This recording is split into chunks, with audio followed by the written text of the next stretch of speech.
Buenas tardes, bienvenidos sean todos ustedes. Los saluda Nelly Cohen, directora de Amigos de la Universidad Bar-Ilan en México.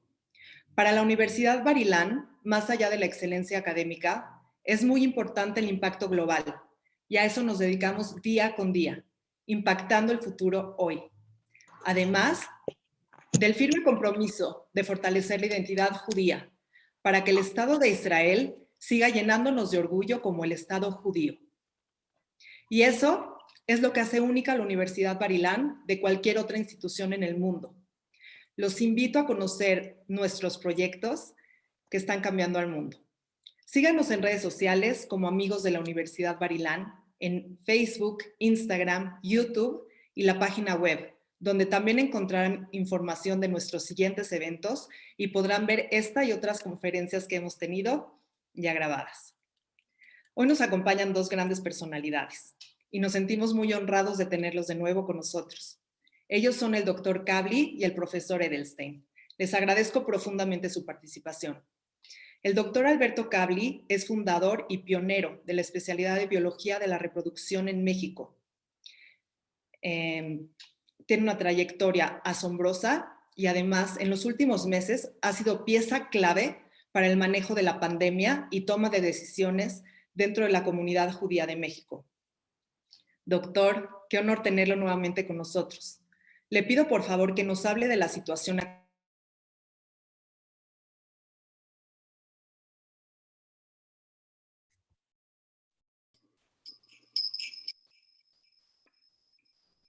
Nelly, you're on mute.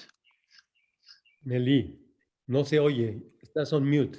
Ya, perdón. Le pediría al doctor Kably que nos ayude a presentar al profesor Edelstein después de hablar de la situación actual del COVID-19 y la vacuna en México. Y únicamente mencionarles que el profesor Edelstein la semana pasada publicó una investigación que llevó a cabo, tuvo repercusión en todos los medios del mundo, principalmente en México y Latinoamérica, tuvo muchísima fuerza. Los invitamos a nuestras redes sociales a consultar de qué se trata. Por favor, doctor, adelante. Gracias nuevamente, Nelly, después de un mes de no vernos. Gracias, Nati. Gracias por la invitación a los amigos de la Universidad Bar-Ilan en México y ahora que tenemos presente aquí al presidente, el señor Natán Feldman. Es un gusto estar aquí de nuevo con ustedes.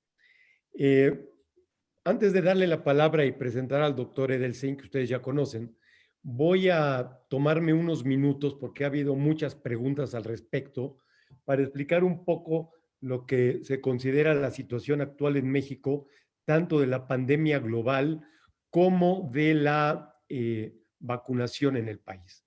Ahí pueden ver mi pantalla. Todavía no. Ahí. ¿No se ve? A ver.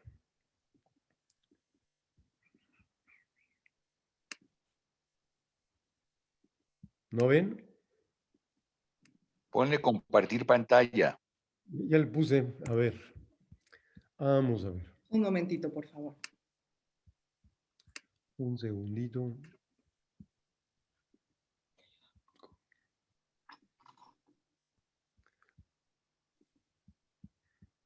¿Ahí ya se ve?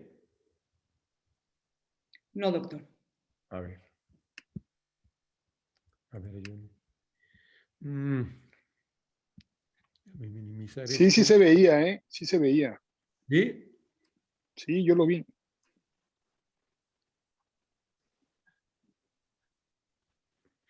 Ahorita no, pero hace rato cuando hablaste sí. A ver, vamos a volver a poner. Ah, sí, sí te ves perfectamente. Tienes la mano en el labio. Sí, yo. Lo que no se ve es la presentación que quiere compartir el doctor. Perdón, acabo de entrar, perdón, disculpe. A ver.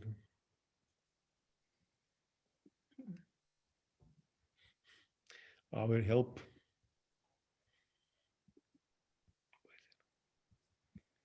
Tiene que abrir primero el documento en el escritorio, doctor. Sí, está abierto.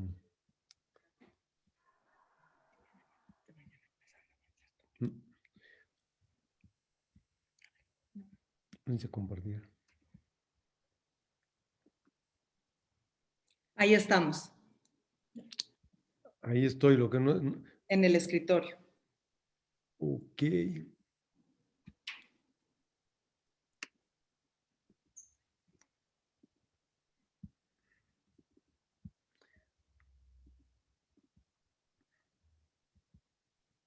¿Ahí la ven? Excelente. Sí, Bueno, gracias. perdón. Bueno, rápidamente, voy a presentarles algunas consideraciones estadísticas sobre la pandemia en México, sobre la base de que pues muchas cosas todos ustedes ya las conocen. En el momento actual, todos somos expertos en pandemia, todos somos expertos en epidemiología, todos somos expertos en infectología y a cada rato nos salen informaciones a veces certeras, a veces confusas, pero bueno, al final del camino voy a tratar de hacer una pequeña introducción de qué es lo que ha pasado en nuestro país. Sí quisiera comentarles que yo tengo cierta incertidumbre en el hecho de que la pandemia se haya manejado en todo el mundo de forma adecuada, en todo el mundo. Claro que fue una cosa inesperada, súbita, algo que jamás tuvimos la noción de que iba a suceder, pero la verdad es de que la respuesta de la mayor parte de los gobiernos y las autoridades de salud de parar al mundo, de dejar que el miedo superara al peligro, probablemente con el tiempo nos va a traer consecuencias de salud, de política, de economía, mucho más importantes y con una evolución más crónica que la misma pandemia. Por ejemplo, ya nos estamos dando cuenta aquí en México, en los hospitales de salubridad e incluso en los hospitales del Seguro Social y privados, cómo muchas enfermedades que se dejaron de atender durante todo el año pasado por dedicarle atención al COVID-19, ahora están resaltando y estamos viendo muchos pacientes que tuvieron un mal control de su hipertensión, su diabetes, sus tumores oncológicos, etcétera. Entonces, esto es una cosa que hay que tomar en cuenta. Otra cosa es que hay que situar a nuestro país como uno de los países de tamaño más grandes de América e incluso del mundo, que en el momento actual está presentando alrededor de 10,000 casos diarios de contagios de coronavirus. Como ven ustedes, prácticamente a partir del mes de noviembre hemos estado en un ascenso continuo en los contagios diarios que aparentemente tienen un descenso cuando se inicia la segunda semana de febrero. Veremos si esto sucede. Las estadísticas de Johns Hopkins parecen indicar que a partir de marzo nuestro país irá en descenso en cuanto a las cifras de contagio de la epidemia. Y este es el número con el que contamos ahora. El día de ayer, alrededor de 2 millones de personas que han padecido la enfermedad en el país. Esto siempre tomando en cuenta las estadísticas oficiales. Otra cuestión que es muy importante es que tenemos que ubicarnos realmente dónde estamos y cuál es la magnitud no proporcional, sino absoluta de la epidemia en México. Les voy a explicar lo que trato de decirles. En primer lugar, debemos de considerar que México es un país que tiene casi 130 millones de habitantes. Y si nosotros lo comparamos desde el punto de vista proporcional con un país, vamos a poner como Israel, estamos hablando de un territorio que tiene 15 veces más población que el otro. Entonces es muy difícil establecer comparaciones, porque probablemente cuando Israel termine, que ya será muy pronto, su campaña de vacunación, nosotros ya habremos vacunado probablemente a unos 3 o 4 millones de habitantes que corresponden al 50% de la población de Israel. Por otro lado, como ustedes, la mayor parte de ustedes lo sabe perfectamente, México es un país muy típico dentro del mapa mundial, porque es un país que tiene una alta desigualdad social y alta desigualdad social aún en pequeños grupos. Por ejemplo, el Estado de Israel cabe dentro del Estado de Chihuahua. O sea, Israel puede caber 10 o 12 veces en lo que es la extensión geográfica territorial de México. Y en México, por ejemplo, en la Ciudad de México, que contamos con alrededor de 20 a 30 millones de habitantes, dependiendo si ubican dentro de este número de población a las zonas suburbanas o a las zonas conurbadas del Estado de México, pues es un grupo en donde vive una de las personas más ricas del mundo y también tenemos a las gentes más pobres del mundo confinadas en un espacio muy pequeñito. Entonces, todo esto lo debemos de considerar. También vean ustedes, desde el punto de vista numérico, en la Ciudad de México, con casi 30 millones de habitantes, el día de ayer había 263 casos activos por cada 100,000 habitantes. Todo esto son cifras oficiales. Yo entiendo que mucha gente no acepta, y con justa razón, las cifras oficiales, pero al final del camino son las que representan la cuantificación de la epidemia en el país. Y hablar de 263 casos activos por cada 100,000 habitantes nos dan lugar, en el momento actual, a que tenemos alrededor de 53,000 casos activos por 20 millones de habitantes que vivimos en la Ciudad de México. Esto quiere decir que si nosotros pudiésemos confinar a 53,000 personas, si las metiéramos a la mitad de las gradas del Estadio Azteca, en teoría ya no tendríamos posibilidad de que existieran contagios, porque tenemos a todos confinados. Sin embargo, esto por alguna razón o no es posible o no se hace. Pasa lo mismo con la mortalidad. En México tenemos una letalidad de las más altas del mundo, que se ha ubicado desde que comenzó la pandemia entre el 7 y el 9%, teniendo en cuenta que en la mayor parte de los países es entre el 1 y el 3%. Y estas son cifras oficiales. Ya pasando al aspecto de la vacunación, como les mencionaba, y estos son datos extraídos de Our World in Data, en Israel casi el 70% de la población ha recibido una dosis, cuando menos una dosis de vacuna.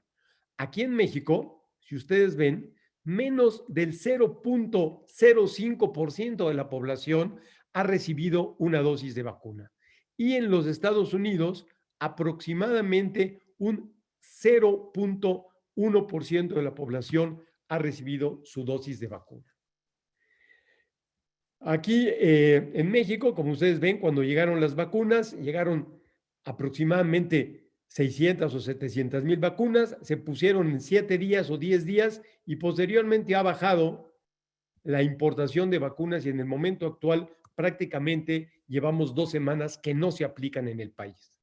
En México tenemos aproximadamente 600,000 personas vacunadas y 700,000 dosis aplicadas, porque algunos, muy poca gente, ha recibido ya sus 2 dosis.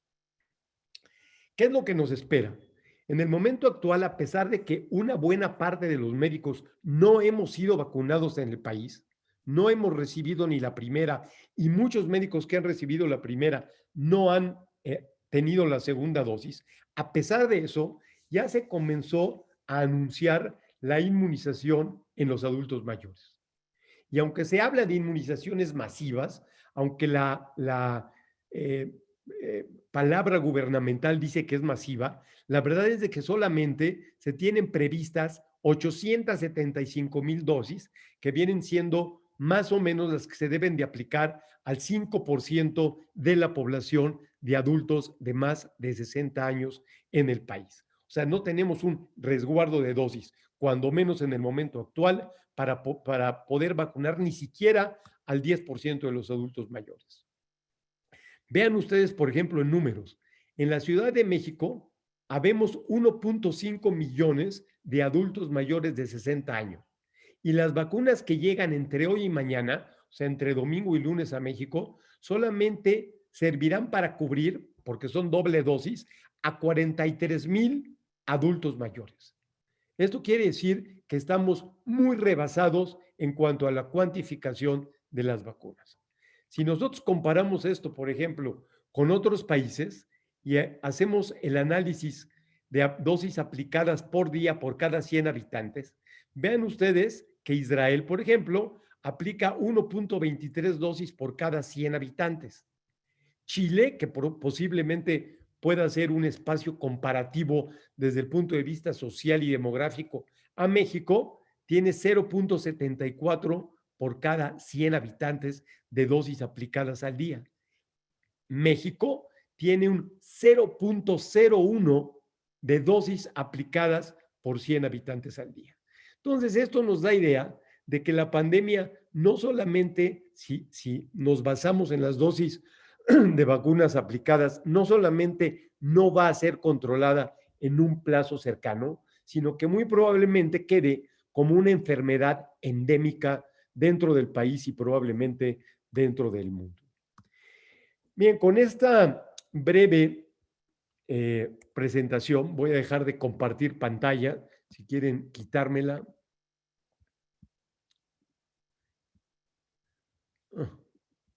¿Ya? Lina. ¿Ven? ¿Ya estamos? Listo. Bueno.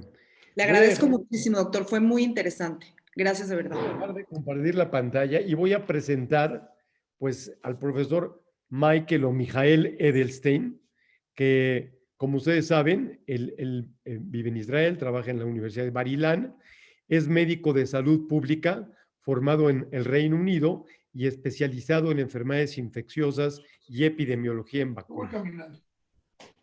Dentro de muchos aspectos curriculares, el doctor Edelstein es editor de la revista Epidemiology and Infection y ha formado parte del grupo de expertos de la Organización Mundial de la Salud para la prevención de enfermedades infecciosas y cuenta con más de 50 publicaciones en revistas científicas indexadas. Le doy la palabra al doctor Edelstein, por favor.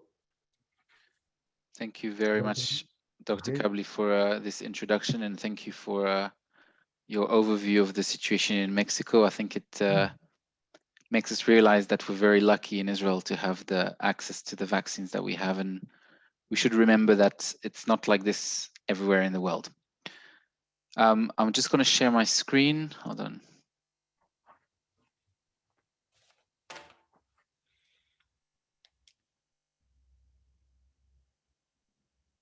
Can you see my screen? Yeah. Okay. So, Dr. Kably, we spoke about it's just under 1 month ago.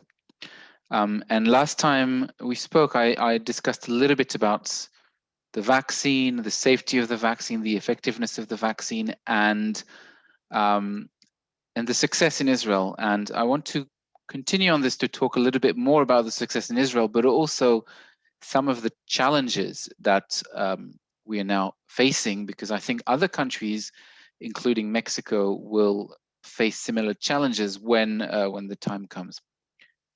I think it's a sober reminder since last time we spoke. There's been an additional 350,000 cases in Mexico and an additional 180,000 cases in Israel. As you said in your presentation, the population of Israel is much smaller, so in proportion, it's actually a much bigger increase in Israel. And you know, one of the questions that I get asked very regularly is, if you're doing so well with the vaccine program, why are you still seeing so many cases? And it's been a real challenge. We came out of our third lockdown, and the third lockdown hasn't really controlled or hasn't reduced the number of cases the same way that the previous two lockdowns had. So we'll talk a little bit about how we can have the situation where you have a very, very strong vaccination program and still a lot of cases. I think you showed a very similar slide, and this is just to show that Israel is one of the leaders. Well, it was the leader up to 3 days ago, but now the United Arab Emirates is vaccinating a little bit faster than us, but still, you know, one of the top 2 countries in terms of people getting vaccinated. And last time we talked a little bit about why Israel has done so well with vaccination. As you said, it's a small country. It's much easier than, you know, a state like Mexico. We also managed to, the government managed to procure a lot of doses, enough doses for everyone, really. Everyone is registered with a public healthcare system, which allows people, whether they're rich or poor, to access medical care. There's excellent data that enables to know exactly who is where and when and where they're eligible for the vaccine, so it makes things much easier.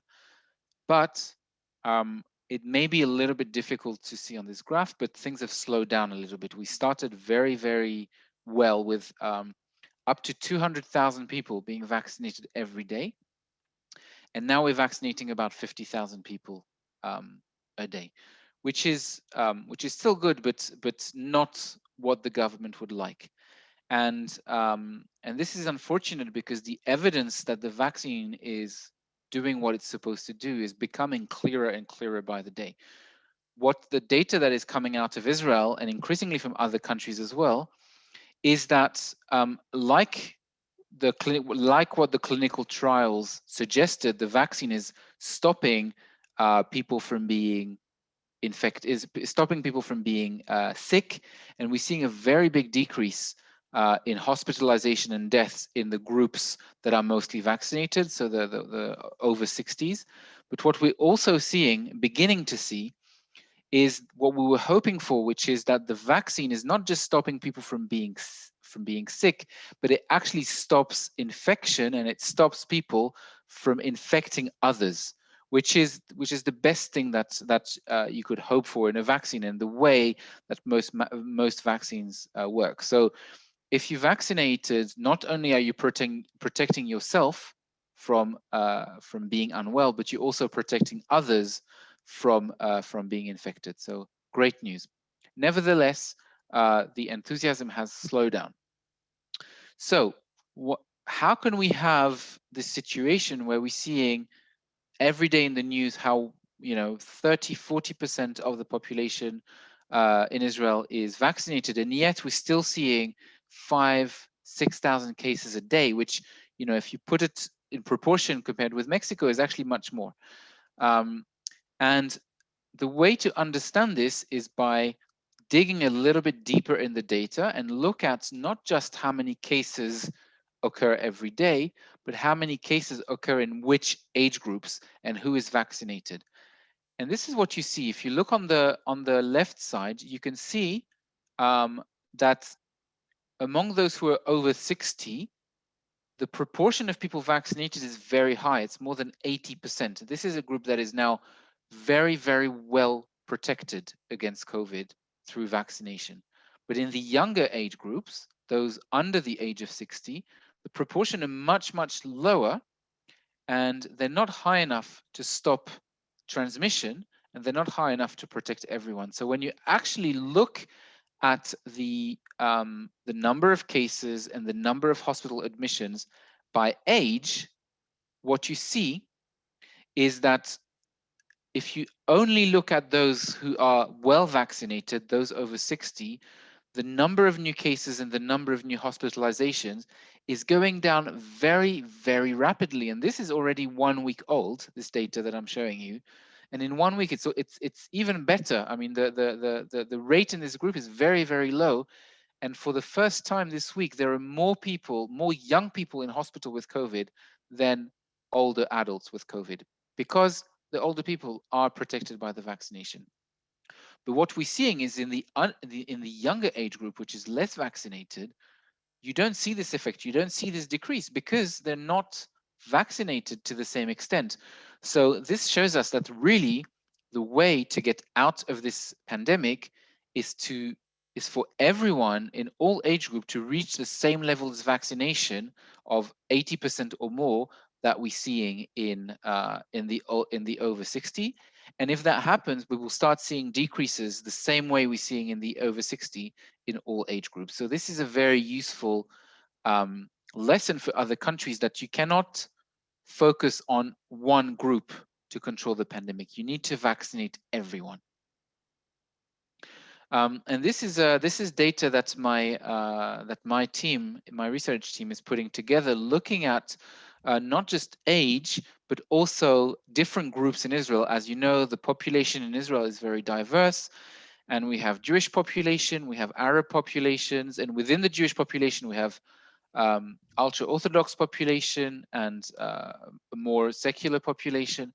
And these groups have different rates of vaccination.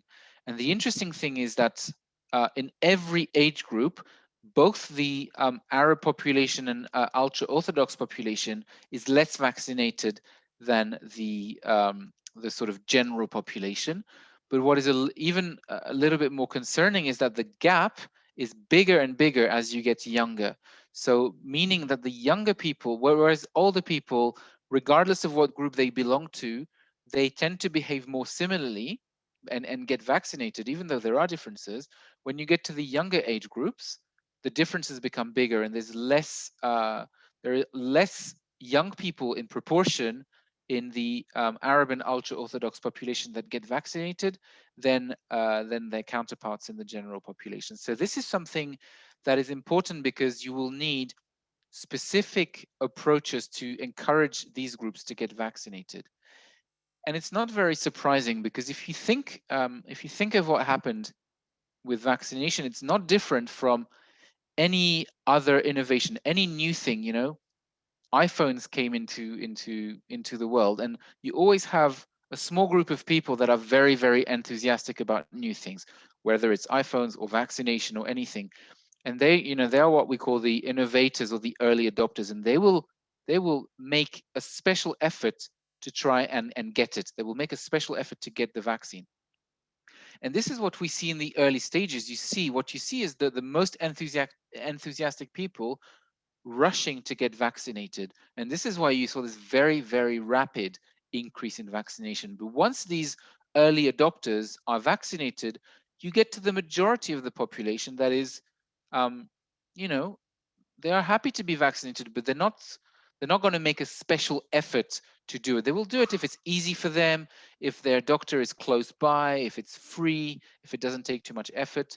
And this is a much slower phase, and this is the phase that Israel is now entering. And it does take longer. So it's not a surprise, but it means that the government in Israel cannot just cannot expect people to just keep coming. They will need to reach out in a more active way. And this scenario will happen in every country in the world. It will not be different in Mexico or anywhere else. There is another challenge, which is probably a small phenomenon, but which is a concern. And I don't know whether it exists or how big it is in Mexico. And this is the anti-vaccination movement. And this is a concern because, vaccines have existed for 300 years or so. And as long as there's been vaccines, there's been anti-vaccination. People who do not want to be vaccinated, who think for one reason or another that vaccines are dangerous or part of a conspiracy of some kind. But what is different this time is that these are people, not only do they not want to be vaccinated, but they actually stop other people who want to be vaccinated from being vaccinated. And what they do in Israel is they organize themselves to book all the available appointments for vaccination, and then they don't come. So meaning that the clinics get ready, they get the doses ready, and then nobody comes because they're fake appointments, and then they have to throw the vaccines in the bin. So now this is treated as a criminal offense, and the police are starting to arrest these people. It's very serious because they're preventing people. If you don't want to be vaccinated, if you don't want to protect yourself, fine, but really actively preventing others from receiving this is genuinely a criminal offense, and it is treated as such. But this is a new really a new development in the world of anti-vaccination. And another thing that is happening is people like me and my colleagues who are active on on social media are starting to receive death threats to themselves and to their families if they talk positively about vaccine, which is also a very serious concern. So it's not, I wouldn't say it's the main reason for the slowing down, but it's something that's I'm quite worried about because it's a growing thing. The other thing that is complicating things a little bit is mutants, and I'm sure you heard about mutant strains, and I don't want to talk too much about it, but it's an important development in the pandemic. And the first thing to say is mutants in viruses mutate all the time. It's a normal part of evolution for viruses. Sometimes it's random, sometimes it's not random, and it happens for a variety of reasons, either because the situation changed and there's pressure on the virus to change. So, you know, maybe partly because of vaccination, because of lockdowns, it can force the virus to adapt itself, to tweak itself, to be to continue to spread. Or it could be for other all kinds of reasons, like purely by chance. If a mutation happens at the time where there's a lot of people gathered together, it can spread very quickly and become the dominant strain. And there's hundreds and hundreds of mutants and variants of COVID-19, but there are a few that have emerged that people mostly talk about. One is one that started in the United Kingdom, one is one that started in South Africa, and one is one that started in Brazil. And these are the ones that people talk about because the mutation happens to be on the part of the virus that the vaccine is able to attack. So one of the concerns is whether or not the new variants, these mutant COVID-19s, will respond, whether the vaccine will be able to neutralize them.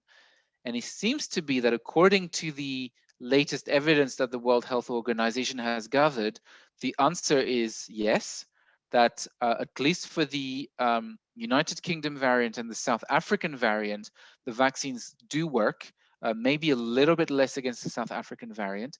But for the variant that has emerged in Brazil, it's less clear, and the studies are still ongoing. So I think this is something that we're now mostly reassured about, that it doesn't you know, negate the action of the vaccine, but it's something that the scientific community needs to watch very, very carefully. And the vaccine companies are already preparing adapted versions of the vaccines in case one strain emerges that escapes the immunity from the vaccine. So these are just a few additional points that I wanted to add from last time, because I know that these are some of the things that people are worried about. And I think it gives us a lot of time for questions, which is great. Thank you very much, Professor. Your presentation has been wonderful.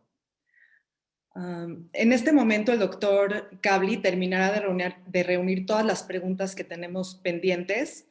En lo que eso sucede, los invito 2 minutitos a ver este video. Gracias.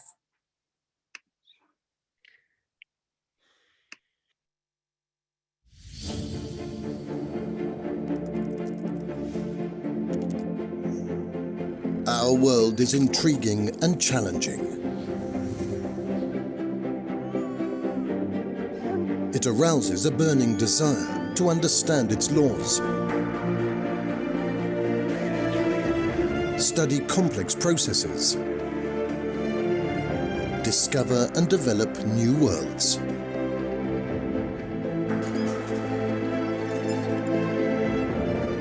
Research is the key to understanding the world around us, to finding new solutions in wide-ranging fields. Our researchers lead some of the most important studies in Israel and around the world, in science, medicine, humanities, and energy. Learning is how we understand things in depth, discovering new worlds. Revealing the secrets of the past and the present for the sake of the future. We unravel the secrets of the human brain, of human behavior, the wisdom of Judaism and heritage, creating exciting new worlds in our laboratories and clinics, impact centers and research institutes. And when we do all this with genuine passion, we earn recognition, respect, and international success. We are world leaders in cyber, in information science, and artificial intelligence. Over the years, we've won awards for research and important discoveries. We're among the academic elite in psychology, engineering, education, and the social sciences. With a spacious, award-winning green campus and thousands of students from all over Israel and every segment of society.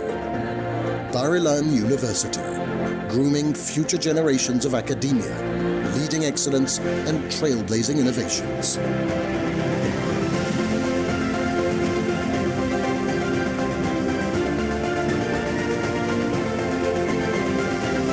We invite you too to explore, discover, and to lead.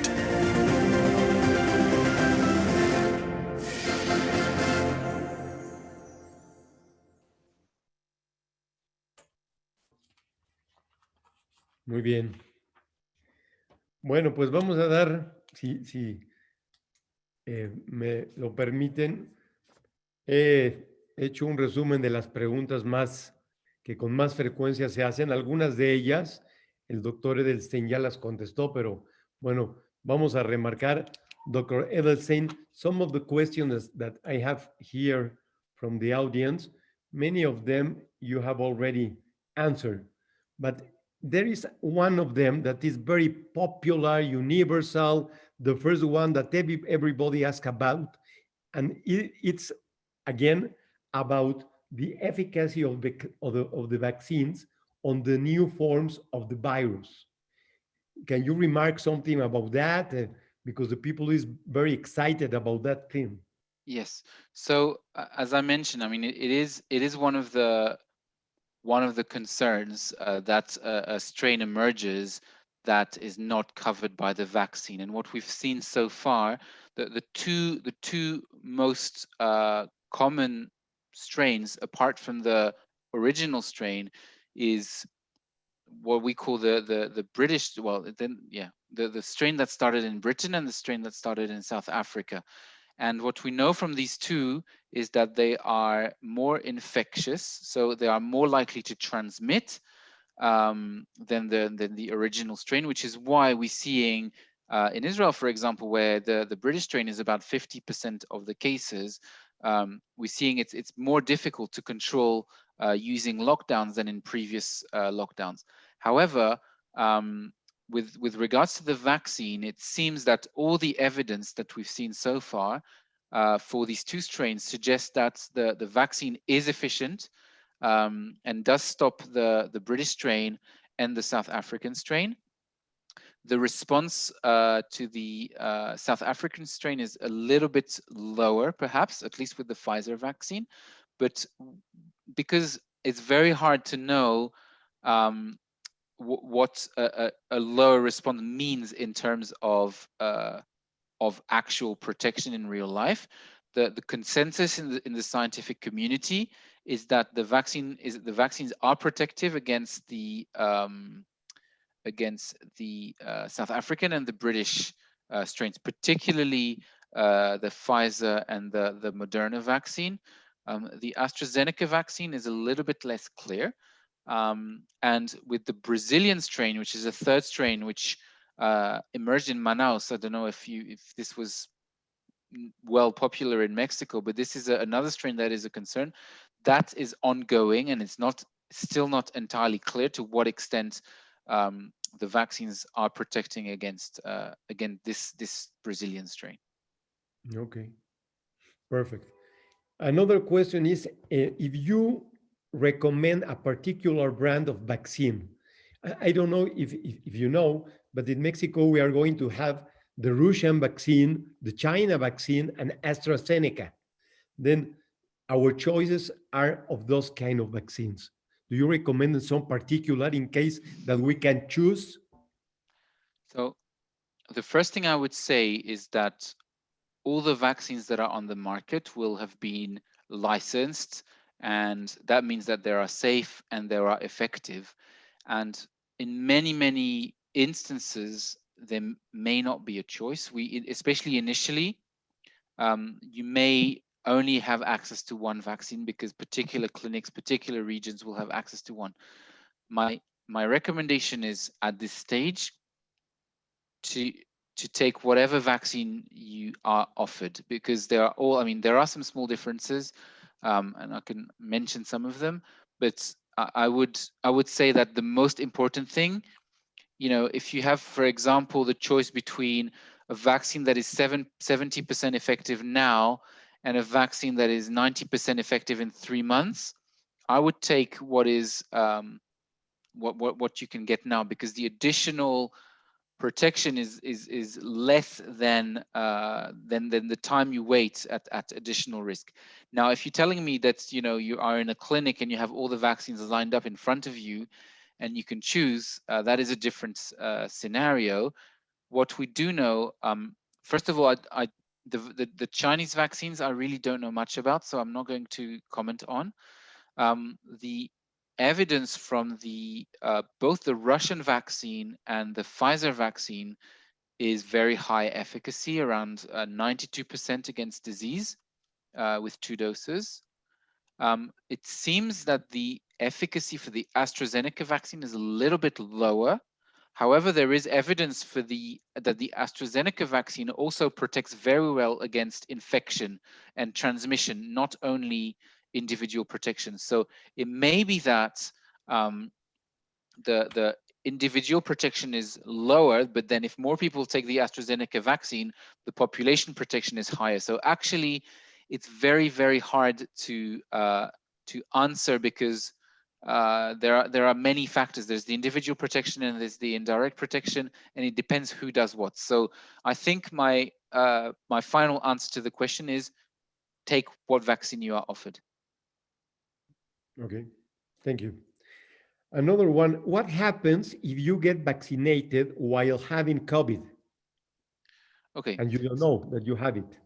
So probably it's not going to be unsafe, because what you're doing is trying to explain in simple terms what would happen to your body. Your body is fighting millions or tens of millions of copies of the virus, and then you're injecting this little additional bit of viral RNA. The body is barely going to notice it. So it's probably what you're going to have is you may not have the benefit from the vaccine if you're being vaccinated while you're infected.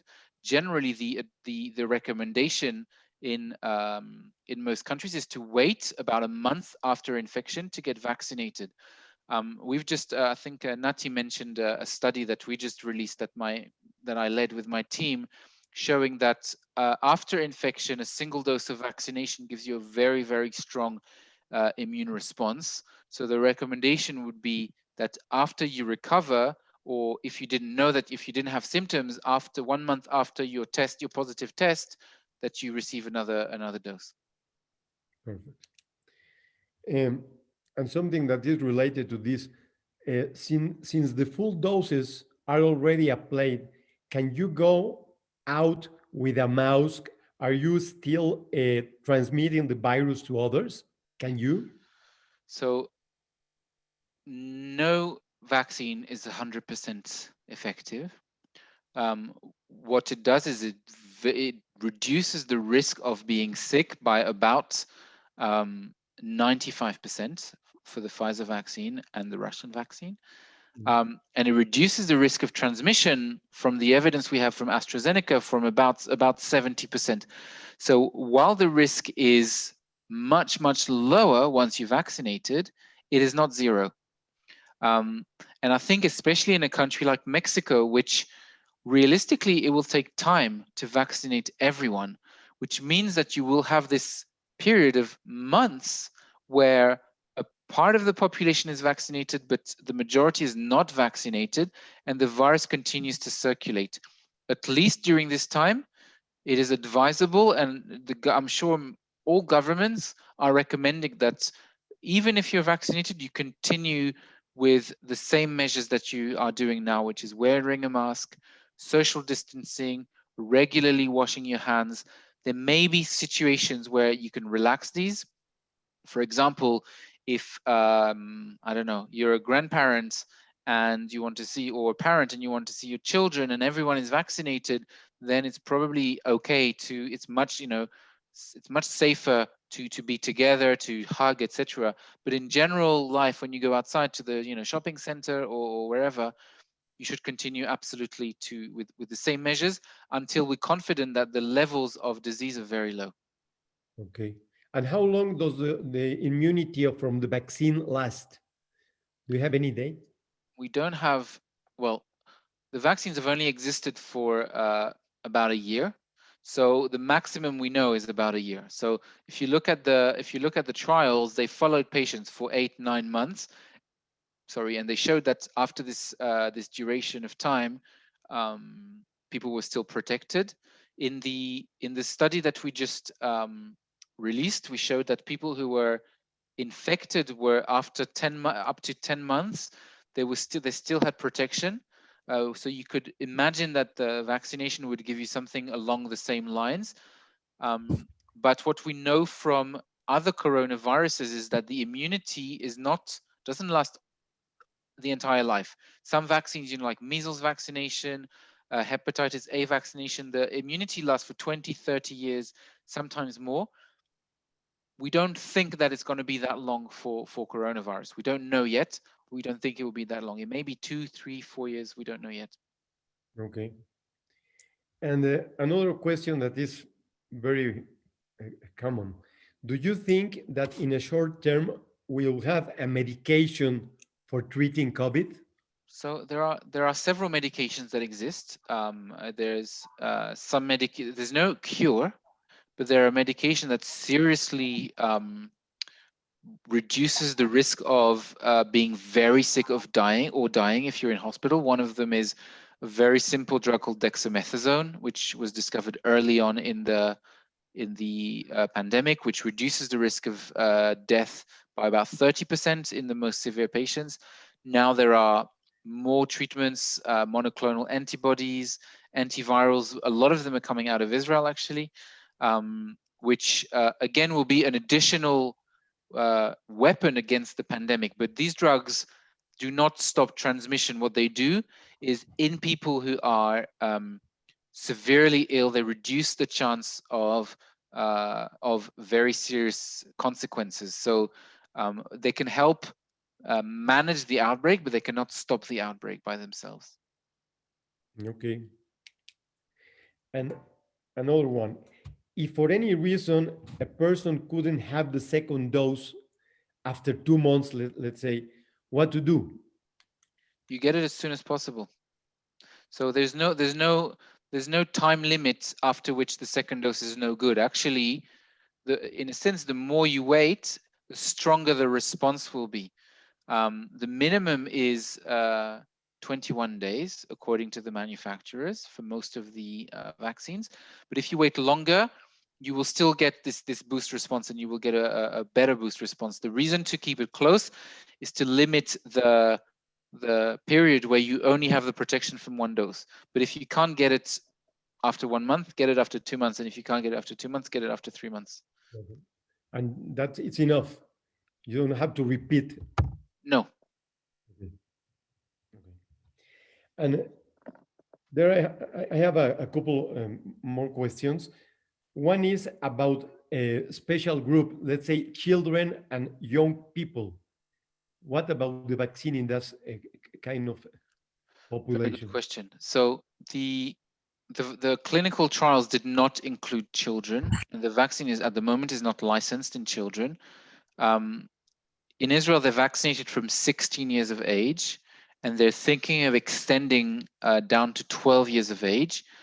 Below that, there really is no data we don't know whether the vaccine will work or not. It's not a question of dangerous. It's not going to be dangerous, but it may not work. And the trials are starting now in the UK with the AstraZeneca vaccine. They're just starting a trial from the age of 6. We also know that young children are much, much less likely to be severely ill. So in a sense, we're less concerned about very small children. But it is possible, especially with the mutant strains that are more transmissible and affect children more, that if you really want to completely stop the outbreak, you will need to also vaccinate children, which is why it's really important now to test the vaccines in children to see whether they will be effective in this age group. And what about, maybe I have to respond to this question, but I want to ask to you. Sure. Can the vaccine be given to pregnant women? And another thing, if the vaccine can be a cause of infertility in a woman? Sure. in a man? Well, since you're a fertility expert, I will let you answer the second part, unless you want me to answer it. I will answer the first part. So what we do know from, there's two elements that are important with regards to pregnant women. The first one is there's, in the United States, they have a database of about 10,000 pregnant women who received the vaccine, and they didn't notice any additional risk, either to the women themselves or to the unborn child. So from that perspective, the safety is there. The other thing to say is that pregnant women, especially in the third trimester, there is a study from the northwest of the United States, from Washington State, Seattle, that showed that if you compare pregnant women to women of the same age that are not pregnant in hospital, the pregnant women are 13 times more likely to die of COVID-19 compared with the non-pregnant. So it's really important, I think, especially for pregnant women, in the second and third trimester, to get vaccinated. In the first trimester, there's always more concerns because it's really a very important, crucial development time for the fetus. So generally, it's not recommended, not because it's dangerous, just because we don't really know. But once you're out of the first trimester, then it is recommended. As far as I know, with the fertility, I know there's a lot of rumors about fertility and the vaccine affecting fertility. As far as I know, there's no evidence to support that. But Dr. Kably, maybe you want to say more about that. It's your field of expertise. Yes, here from my clinic, we made some summary about that. I'm going to read it in Spanish. I know that you will understand me, ¿ok?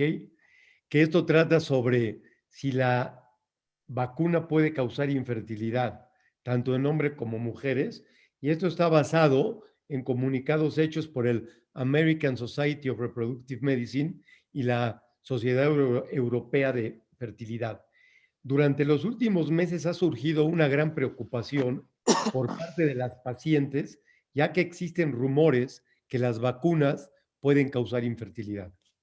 La respuesta es no, debido a que el COVID-19 o la vacuna está compuesta, como ya nos ha hecho ver el doctor Edelstein, por RNA y no por virus atenuados.